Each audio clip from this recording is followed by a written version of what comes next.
Добро вечер и добре дојдовте во новата епизода на седмица. Како сте ми? Се надевам добри. Еве веќе влеговме во месец јуни. Времево се стабилизираше, наскоро ќе не фатат летните горештини. Некои веќе фатија џаде на одмор да фатат малку сонце и море. Децата ја завршуваат училишната година, матурантите полагаат матурски испити, а за некој ден ќе почнат и уписите во средните училишта, па потоа и на факултетите. За некоја недела ќе не фати летната летаргија и животот полека ќе се успори. Се до септември, до кога треба малку да одмориме и да собереме сили да издржиме до крајот на годината. А оваа година може да биде клучна за многу работи, но најмногу на надворешно политички план. Европските институции ќе го разгледаат нон-пейперот за асоцијативно членство во Европската Унија. Ако документот покаже дека ќе го подобри процесот, тоа ќе биде повеќе од добродојдено. Претседателката на Европската комисија Урсула фон дер Лајен и официјално на самитот ЕУ Западен Балкан се одговори за германско-францускиот нон-пейпер како обид за забрзување на пристапување на Западен Балкан во Европската Унија. Сепак процесот заснова на заслуги е поддржан од сите земји членки. Тоа е основата. И сега ќе ги разгледаме предлозите, ако нивната цел е да го подобрат процесот. Тоа е повеќе од добродојдено. Ќе дискутираме, но основата останува процесот заснова на заслуги и сакаме да одиме напред брзо и ефикасно. Претседателот на Европскиот совет пак Антонио Кошта изјави дека кружат повеќе предлози со цел да се елиминира бирократијата. Новите идеи посочи ќе ја зголема довербата во Европската Унија, но и мотивацијата на партнерите од Западен Балкан. Од друга страна, можеме да се обидеме да ги поедноставиме бирократските процедури во сите овие процеси. И сега е многу позитивно што имаме неколку предлози, кои циркулираат со цел да се елиминира бирократијата, за да се оди побрзо кон завршување новој процес заснова на заслуги. Кошта кажа дека комисијата предложи затворање на 3 преговарачки поглавја со Албанија. За Србија пак фон дер Лајен ги потенцираше спроведувањето на судските реформи и изборниот законник. Ако се исполнат овие реформи, тогаш може да се отвори третиот кластер, бидејќи се работи за процес заснова на заслуги, дополни Лајен. Македонија не беше спомната на официјалната пресконференција, но премиерот Христијан Мицкоски денеска од Тиват порача дека процесот на проширување на Европската Унија е жив и дека сето тоа мора да се искористи. Изјави дека Македонија треба да напредува на патот кон Европската Унија, но при тоа без да го загуби достоинството. Сум задоволен од она кое што вчера го разговаравме и со претседателот Макрон на вечерата која што имавме работна и со претседателката на комисијата фон дер Лајен, така што исклучително сум задоволен. Да, се разбира дека уставните измени ги прифати претходната влада и тие беа на тема на разговорот, но нашиот став е тој и ние заслужуваме многу повеќе од подпросечни политички медиокритети како што беше претходната влада да ни креираат европската судбина. Германскиот канцелар Фридрих Мерц кажа дека делумна вина за тоа што земјите од Западен Балкан се уште не се приклучиле на Унијата има и Европската Унија. Ако веќе 13 години не сме примиле нови членки, тоа покажува дека пропустите постојат и на наша страна и нив сакаме денес да ги надминеме, изјави Мерц. Ете помина и толку очекуваниот самит ЕУ Западен Балкан и се случи токму тоа што ви го најавувам неколку месеци наназад. А тоа е дека Европската Унија веќе некое време минува низ процес на политичко и геостратешко преструктурирање и дека се погласно се размислува за некаков си вид на менување на правилата за игра. Цел самит падна во сенка на фамозниот нон-пейпер кој што го носи подписот на Мерц и Макрон, лидерите на двете најмоќни држави во рамките на Унијата и нивни главни двигатели, Германија и Франција. Што предвидува нивниот предлог за кој фон дер Лајен вети дека ќе го разгледаат европските институции. Во заеднички документ, насловен Нов моментум за проширување, Мерц и Макрон предлагаат да се внесе нова динамика во пристапниот процес преку намалување на, како што велат, претерано формализираните пречки за меѓуфазните чекори, отварање на сите релевантни преговарачки кластери предложени од комисијата и воведување елементи за да постепената интеграција стане поструктурирана. Германија и Франција сметаат дека политиката на проширување треба да добие нов поттик со цел ЕУ да заокружи како вистинска Европска Унија.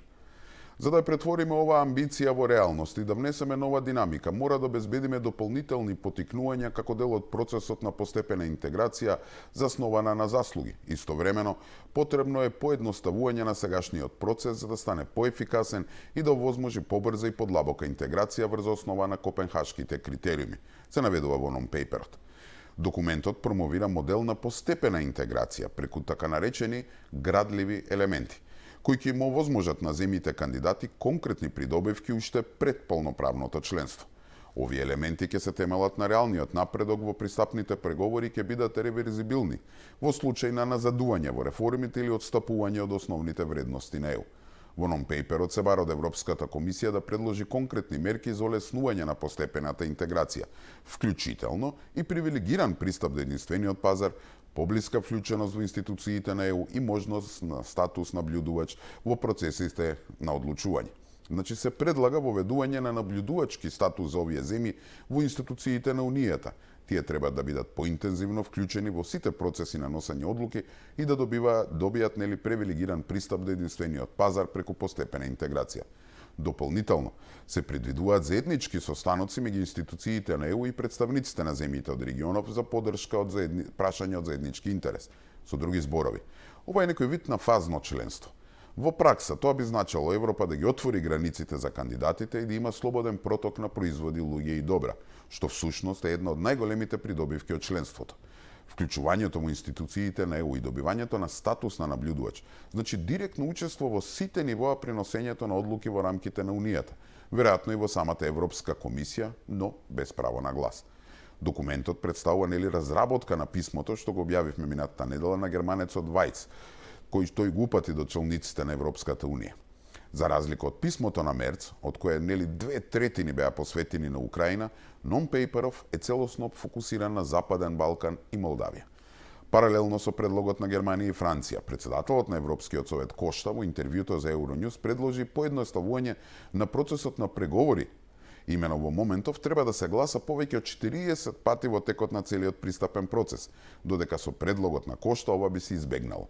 Се предлага отварање на сите кластери одеднаш, односно да се преговара паралелно по сите поглавја и за нивно отварање да не се бара едногласност од сите членки, како што е сега, туку само при нивното затварање. На овој начин тој смета дека може да се надминат и проблемите кои произлегуваат од билатералните спорови меѓу земјите членки и кандидати, додавајќи дека билатералните прашања може да ја закочат кандидатурата на една земја. Треба да се решаваат меѓу засегнатите држави, со поддршка од институциите, но без тоа да им наштети. Едноставно, сите овие предлози не значат целосно и полноправно членство во Унијата, туку народски кажано влегување со едната нога внатре.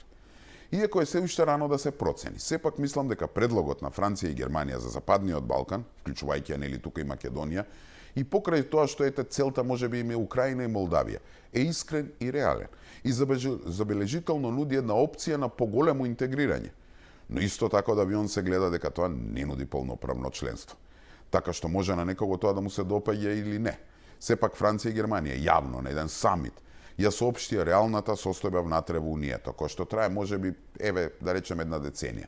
А тоа е дека апетитот за нови полноправни членки со целосни права и обврски, со се правото на вето, гласање и слично, не е таков каков што беше пред 13 или 15 години. Од друга страна се нуди каков таков излез од овој статус кво, преку фазната интеграција на земјите во одредени сектори, зависно од исполнетите стандарди. И доколку овој нон-пейпер стане официјален пейпер и стигне како официјална понуда од страна на Европската Унија, мислам дека Македонија би требало кон таа понуда да пристапи позитивно и да влезе во разговори.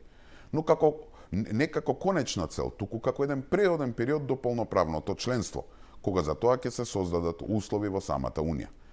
Затоа што видите, постои опасност и ова фазно членство да трае до недоглед, односно да останеме цели децении заглавени во таа некоја си фаза кога со една нога ќе бидеме внатре, но никогаш со двете.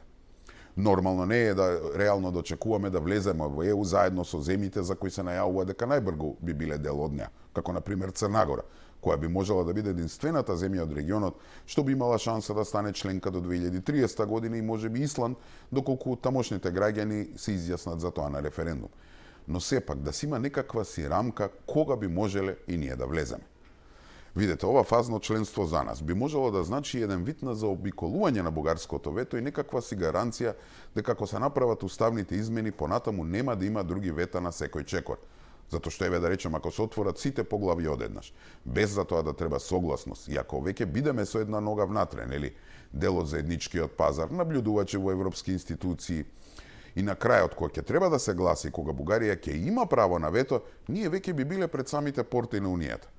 И да ги направиме тогаш уставните измени, или да ги направиме сега, ма да важат од тогаш, ќе се спречи она на што предупредуваме одамна.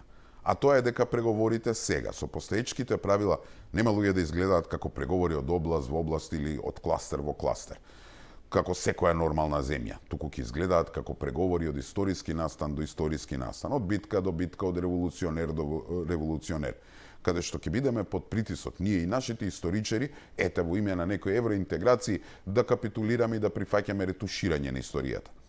Едноставно и доколку се започнат преговорите, вака ќе завршат на првата идентитетска одлука на македонскиот народ. Со новиот предлог, преговорите би требало да бидат чисти и би се однесувале само на компенхашките критериуми, така што европските челници ќе треба да ја убедат Бугарија сега да го подкрене ветото со утека дека ете на крајот кога би требало да се гласа за затварање на преговорите, тие уште ќе го имаат тоа оружје во рака. Но сигналите од Софија се дека немаат намера да попуштат. Human rights, good neighborly relations. This is what we are striving for. Bulgaria is ready to help any country applying for membership, especially our brothers from North Macedonia. We have been waiting for them to fulfill finally the negotiation framework. All of us, we have consensus from July 2024, and we have been waiting for them to finally amend the constitution and to write Bulgarians in their constitution. It is very simple. They need to do just this step to open the door for the negotiation process. Кои црни браќа, што и да понудат Франција и Германија, овие браќа очигледно немаат намера никако да попуштат. Мислам дека се подготвени да влезат во отворен конфликт со целата Европска Унија само да го истераат своето. Нешто слично како што, ако памтите, Грција му направи на мојкиниот сат и тогашниот председател Џорџ Буш на фамозниот самит на НАТО во 2008 година, кога во лице и покрај сите напори му го плесна ветото за Македонија. Затоа што сите знаеме дека за промена на било кое правило на Европската Унија потребен е консензус. Така и за ваква понуда за некој вид фазно членство, пред тоа мора да има согласност во рамките на Унијата. Само што за разлика од Грција, Бугарија во рака сега има едно многу мојкно оружје на својата страна. Тоа е проклетиот француски предлог, кој им го подарија СДСМ и ДУИ, и оној втор протокол со кој Османи ни врза јамка околу врат. И ајде еднаш за секојаш да расчистиме со тоа што е проклетиот протокол и што тој значи. Значи, за разлика од Филипче Пендаровски и остала багра од СДСМ, кои не лажат во очи секојдневно, бугарите се прецизни. Не само уставни измени, туку и договорот за добрососедство, а индиректно преку него протоколите.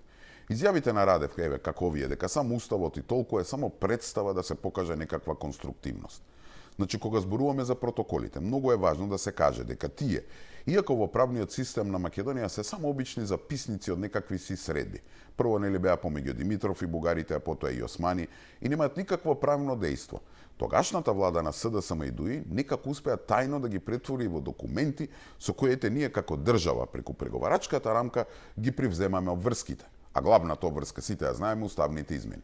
Значи, врз основа на неисполнување на тие обврски, Бугарија во самите протоколи си дава за право, а ние, кога ги велам ние, читај СДСМ и ДУИ, сме и го дозволиле тоа право да не блокира.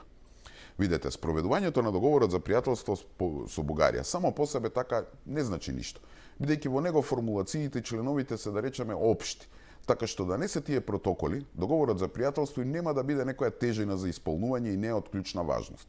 Но ѓаволот, како што кажав, се крие во деталите, односно во двата протоколи кои билатерално се подпишани од бугарските и македонските власти, односно каде Парав ставија Генчовска и Османи, а пред тоа и Димитров. И на сите не е јасно дека тие се дел од преговарачката рамка. Така што и да ги отвориме преговорите, еве Бугарија да попушти. На крајот, сепак ќе се повика на нив и ако не ги исполниме, ќе ни плесне ново вето. А во тие протоколи, меѓу другото во вториот последен протокол, ние се обврзуваме да ги доотвараме некакви архиви од тајни служби, да доставиме урници за учебници, да направиме некакви се реформи во образование, да се променат обележја на споменици, ефективно да се справиме со некаков си говор на омраза и секако уставните измени. Ако ова не се идентитетски прашања, не знам што се. И сега тогашната власт сама се обврза да ги заврши овие празни ветувања без да се консултира со народот. И сега поради народниот отпор, голем дел од тие работи не се завршени и оставени се како товар на новата власт. А Бугарија, гледаме дека Бугарија не заборава. Таа, но и Европската унија не потсетуваат на тие ветувања, еве гледате на секој чекор. И сега Филипче, Пендаровски и остала багра не убедуваат дека никој не преговарал за идентитетски прашања, дека ајде само уште бугарите во уставот и готово. Не погрешивме затоа што францускиот предлог, практично европската преговарачка рамка на крајот, беше без било каква опасност за македонскиот идентитет, што беше клучната одредница во која трга секоја влада, секој председател, секоја држава, конечно, која се обидува да се приклучи во тоа големо европско семејство. Значи да влезеш таму со своите базични специфики. Да кажувате дека Бугарија повторно ќе не се обиде да не сопнува на идентитетските прашања, тоа не е точно, бидејќи во преговарачката рамка со Европа нема ништо што може да личи како вграден механизам или скриена замка за да ние влетаме и кажеме ова не го видев. Ете, Венко Бугари во устав доби свој клон. Само што ме чуди што овој човек е се уште во Македонија, откако нели самиот ни најави дека да не би бил председател, би се оцелил од државата. Но за наша несреќа еве го и понатаму е тука. И тој збор не си го одржа. Не се. Ни вели, францускиот предлог без било каква опасност за идентитетот маломорген. Не ми се верува после толку време, после се што ви објаснив досега, овој упорно да не лаже. Значи, тоа едноставно не е точно, луѓе, затоа што препреките се во оној дел од францускиот предлог каде се вметнува членот 12 од договорот за добрососедство, што се однесува пак на годишните меѓувладини конференции меѓу Македонија и Бугарија. Тоа е доказот дека историјата е дел од преговарачката рамка. Само не се согласувам со него дека Бугарија ќе става вето. Нема да има потреба. Едноставно, кога нема да бидат задоволни од тоа што го бараат и на некоја идна фамозна меѓувладина средба нема да постигнат договор со нас, Европската комисија, повикувајќи се на преговарачката рамка, нели, каде е споменат членот 12, ќе констатира дека не се исполнети условите и преговорите не може да продолжат понатаму. Толку. Значи нема Бугарија да става вето, туку тоа ќе го прави Европската комисија. Таа ќе констатира дека преговорите се заглавени во тој и тој дел. И на тоа мислам кога Пена ми фаќа устава велејќи дека веќе ние немаме спор со Бугарија, туку си направивме спор со Европската комисија. Да се обидам повторно директно да објаснам. Значи во преговарачката рамка се бара да се земе в предвид членот 12 од договорот за добрососедство. Тој фамозен член предвидува еднаш до 2 пати годишно да се одржуваат меѓувладини конференции меѓу Македонија и Бугарија. А што се расправа на тие меѓувладини конференции? Треба да се расправа тоа што го договорили историските комисии. А што расправаат историските комисии? Историјата. Илинден, Гоце Делчев, споменици, фашизам, учебници, други историски личности и слично. Тоа што ќе го договорат тие историски комисии, треба во вид на протокол да се усвои на меѓувладина средба. Сега јасно ви е зашто го ишкаат тој протокол и го крија на времето како змија, затоа што во него се дел од веќе договорените историски отстапки на Македонија. Значи, член 12 е во преговарачката рамка. Тој предвидува меѓувладини конференции и протокол, кој пред тоа ќе го договорат историските комисии. И се со сиот памет, они излегуваат и не убедуваат дека историјата и идентитетот не се дел од францускиот пакет или дека тоа не е дел од преговарачкиот процес. Луѓе, тоа е чиста лага. Само што за разлика од предходните бугарски обиди да удрат по нас, реков, сега вметнувањето на историјата во преговорите е направено повешто. Позамаскирано ете преку тој фамозен член 12. Второ, СДСМ и ДУИ упорно ни кажуваат дека постоеле гаранции за македонскиот јазик. Еве, мислам дека неколку пати го имам прочитано тој предлог, таа преговарачка рамка и слично, и не знам каде стојат тие црни гаранции. Македонскиот јазик се споменува само на едно место и тоа каде се вели дека европското законодавство ќе се преведува на македонски, без зборот јазик, но ќе бидат вземени в предвид улатералните изјави на Македонија и Бугарија во однос на јазикот. Толку. На ниедно друго место не се споменува јазикот, освен во бугарскиот дел, каде вела дека ништо не смее да се свати како признавање од бугарска страна дека Софија го признава македонскиот јазик. Така што ве молам, кажете ми каде се тие гаранции? Никаде ги нема. Може би се не видели. Ајде директно да одговорим и дали протоколот е дел од преговарачката рамка. Не знам по кој пат, односно дел од пристапните преговори. Навидум одговорот е не, нели, формално протоколот никаде не е споменат во преговарачката рамка како документ. Но да, тој е дел од процесот.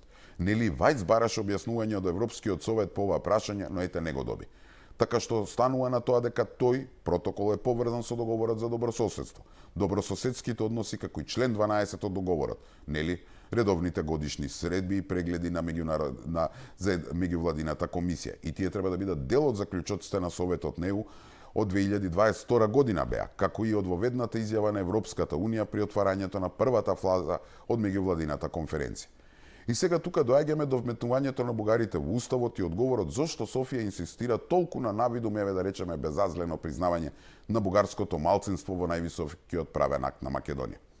Имено како прилог кон патоказот за владење на правото, акцискиот план покрај меѓународните норми за заштита на малцинствата, односно во нашиот случај на заедниците, ќе треба да вклучи и дел од содржината и на протоколот, тој за заштита на правата на припадниците на малцинствата или заедниците, вклучително на полето на недискриминација, борба против говор на омраз, образование, вклучување и наставни планови, програми и наславни средства. Значи, ако бугарите влезат во Уставот и ги официализираме како малцинство во преамбулата, сето ова станува дел од првото поглавје, владењето на правето. И на овој начин, дел од протоколот преку акцискиот план како прилог кон патоказот за владење на правото, ќе следи судбината на кластерот фундаменти, односно ќе се отвори прв и ќе се затвори последен. При тоа исполнувајќи ги сите наметнати одредници за отварање на кластерот, времени одредници за динамизирање на пристапниот процес и на крајот одредниците за затварање на кластерот фундаменти, а со тоа и на пристапните преговори. И секако, тука Бугарија ќе си најдат причина да кажат дека ете некој е нападнат затоа што е бугар, ете имало говор на омраза или било што.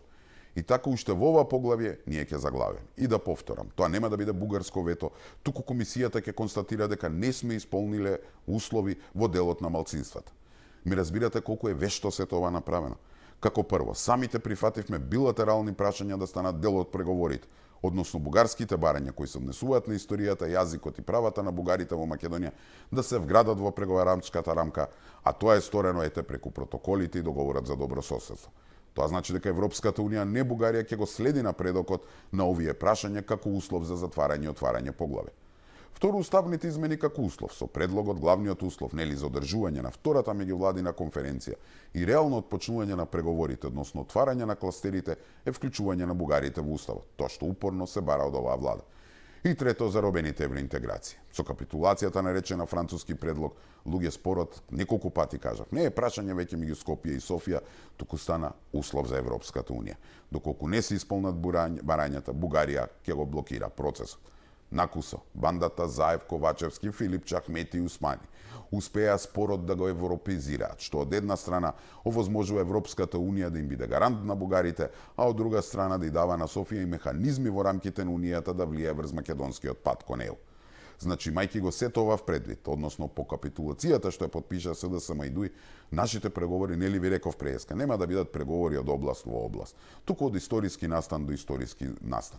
И да се усвојат уставните измени, преговорите нема никогаш да завршат. Ќе завршат на првата битка. Значи, така што нема дилема. Идентитетските и историските прашања се дел од преговарачката рамка и не се сведува само на ајде да ги ставиме бугарите во Уставот. Тоа не е крај на ужасот, туку почеток на еден ужасен крај. И тоа што е најстрашно, самите си го направивме ова. Кога велам самите, мислам на тогашната македонска влада. И нормално е сега Европската Унија да се држи како слепа за стап за тоа ветување и да ни кажува договор си е договор. И тоа да ни го повторува од година за година. As I said 1 year ago, what is agreed is agreed. And we must deliver in what has been agreed and nothing more than what has been agreed. That means that what was agreed in 2022, we need to deliver. Nothing more. We know what are the previous decisions from the European Council. We know what was agreed in 2022. We must deliver on this. What is agreed is agreed. Now we need to deliver on this point. We don't need plan B. We just need to deliver on plan A. Најдете разликата. Две посети во рок од една година, а ни повторува една иста порака како мантра. Испорачите го она што е договорено. Значи, ете председателот на Европскиот совет кошта од исто место повторно ја испрати истата порака како и при посетата во мај минатата година. И не е нешто за изненадување. Речеше, немаше некој што очекуваше дека Кошта ќе дојде со некоја нова порака. Така што неговата посета беше повеќе символична отколку суштинска. Нели во изминатите 2 години европските представници речиси без исклучок ја повторуваат истата порака. Уставните измени за внесување на бугарите во уставот се неопходниот чекор за продолжување или отварање на преговорите. Така што и покрај оние предлози на Германија и Франција, оваа позиција на ЕУ засега официјално не е променета.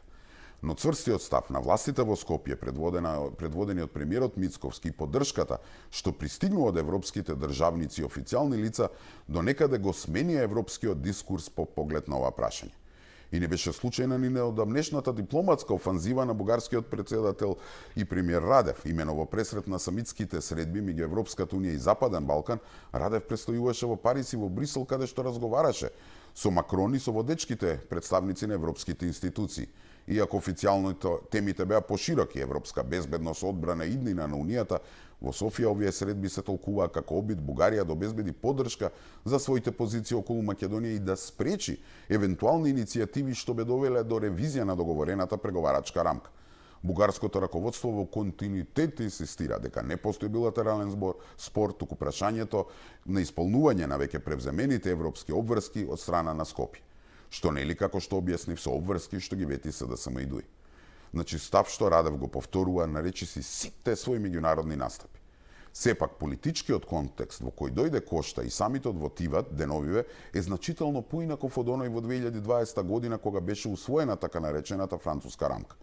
Најважната промена е што гледаме дека во самата Европска унија се погласно се зборува дека сегашниот модел на проширување не функционира доволно ефикасно. Видовме дека на маса има повеќе иницијатива, ете од фазното членство на Мерц и Макрон, како најсериозно, па се до членство без право на глас, арбитражна комисија за вето, квалификувано мнозинство и слично. Овие идеи не се појавуваат случајно. Војната во Украина, растечкото руско и кинеско влијание во регионот и потребата ЕУ да ја зацврсти својата геополитичка улога создадоа силен притисок проширувањето да добие нова динамика. Истовремено се повеќе европски лидери гледаат признаваат дека сегашниот систем е ранлив на билатерални блокади кои немаат никаква врска со европски критериуми и стандарди.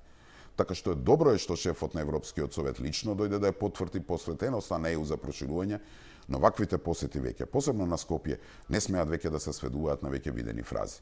Луѓе, Македонија во последниве 2 декади си има изнаслушано толку охрабрувачки пораки дека сега е моментумот, ајде уште ова и готово, и потоа ништо не се случува. Така што добар сигнал е дека сме дел од плановите на Унијата, но веќе на средбите со нас европските дипломати ќе мора да понудат нешто ново или некој конкретен чекор, а не само празни зборови. И добро е што премиерот Мицковски и владата се целосно непопусливи во однос на ова прашање. Македонските позиции се јасни и непроменети и нема цена која може да ме натера да влезам во авантура во која што нема да има извесен крај, порача премиерот Христијан Мицковски, повикувајќи ги граѓаните на обединување за заштита на македонските национални интереси. Ова доаѓа по пораката на председателот на Европскиот совет Антонио Кошта, дека единствениот начин да ги започнеме преговорите за членство се условите кои ги прифатија СДСМ и ДУИ во 2022 година, односно внесување на бугарите во устав. Според Мицковски, Македонија многу пати добивала ветување во минативе 2,5 декади, но сепак се уште сме вели каде што сме. Потенцира дека маратонот за влез во Унијата се победува со ум, а не со притисок и брзање. Не постои цена која што може мене како председател на владата да ме натера да влезам во таква авантура, а во која што нема да има извесен крај. Многу пати во минатото на граѓаните, но и на политичарите од македонската влада им беа давани ветувања, беа тапкани по рамо, дека уште ова треба да се направи, верувате ми на зборот и така натаму, но за жал ние се наоѓаме на истото место каде што бевме пред 26 години.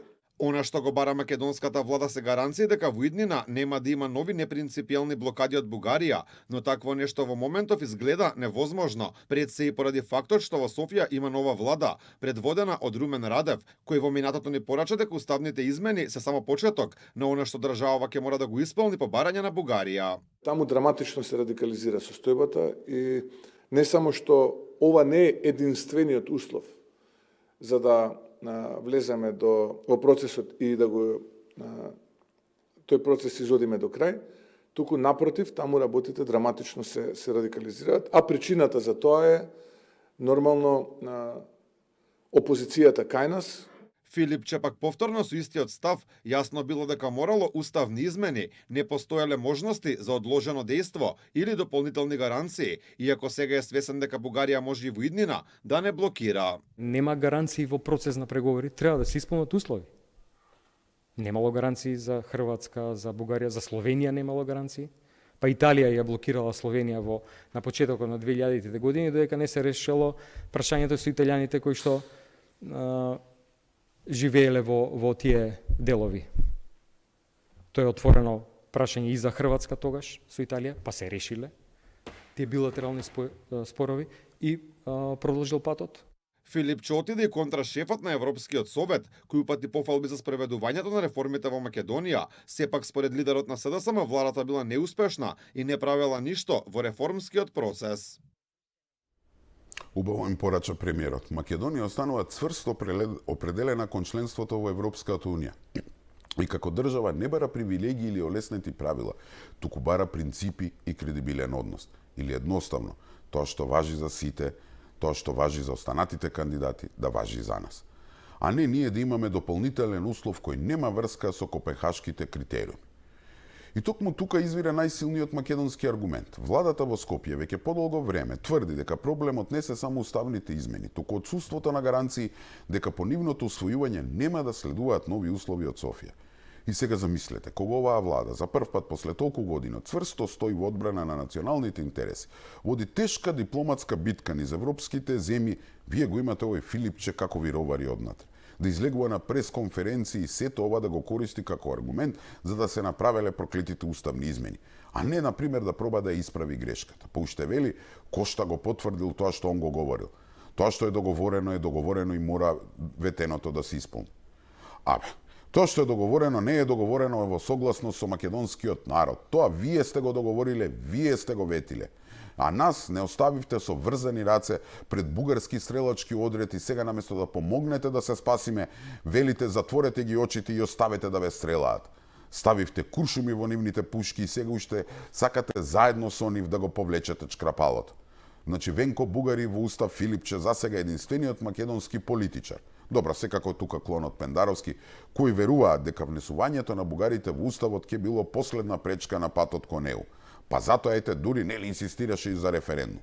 За разлика од нив, сите други се свесни за фактот дека уставните измени се само уште една станица во процес кој може повторно да биде блокиран од билатерални спорови. Пред малку ви објаснив дека бугарските позиции во последните години не се ограничуваат само на внесување на бугарите во уставот. Имаат низа декларации, усвоени во Бугарско народно собрание, како и во сите јавни настапи, на Радев и на други високи функционери. Секогаш се отвараат и прашања поврзани со историско наследство, јазик и национален идентитет.